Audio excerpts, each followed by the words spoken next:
What price range house should I be looking for? I don't know. All right. I've got an exercise on how to find your honey hole. And in that exercise, we kind of work through a bell chart of where you need to be in the spectrum. But I can't tell everybody that they need to be around 150 because in your market, there may be nothing available for 150. You may be in a market where everything is 350. But if I tell people to go for 350 houses, you might be in a market where there isn't anything for 350. So I can't give you a number until I know more about your market.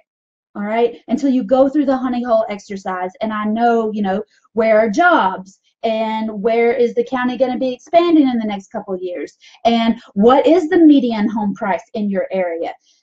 I need to know more before I just tell you what price to go with. Normally, when you go to buy a house, you go to a mortgage broker and they say, okay, congratulations, you're pre-approved for $145,000. You may look at houses for $145,000. I can't do that because when we talk about lease options, there's nobody there that tells me how much I qualify for. I'm going out to help sellers.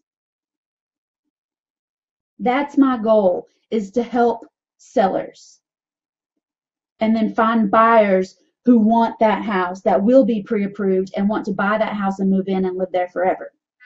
I am a real estate matchmaker. I find sellers who have a problem. I find buyers who aren't pre-approved right now, but they can and will be shortly. All right, so I can't tell you what price range to go for because I need more information. Okay. I can work you through the honey hole exercise, but that's a horse for a different day. Do you have anything on that? Yeah, and it's different styles, right? You kind of play in whatever it needs, right? It could be anywhere from here to there, right? It's just yours is based on motivation. I have a little bit of different approach, especially if I'm going to do like a direct mail campaign, yellow letters or something like that. I would go more to the Department of Labor for your county or the Planning Commission and try to find out, what Whitney said earlier. Where are the jobs? If most of the jobs in your area are blue collar jobs and they're $60,000 to $70,000, those people aren't buying $300,000 or $400,000 houses. So it's probably going to say that in that area, most of your houses are probably going to be in the, $100,000 to $150,000 range. It just kind of depends. The other thing may be, hey, if you're in California, it doesn't matter. There's nothing. You can't buy a shack for $150,000. So, the biggest thing is find your market and stuff. I in my corporate world, I had a team of people in LA that worked for me, and when I found out that based on what we were paying them, that most of those people had a $500,000 or $600,000 house, I had no idea how they would make it. I still don't know how people make that work on $100,000 and less salaries. I still don't understand how that happens. Maybe they just spend less money than I do. I don't know.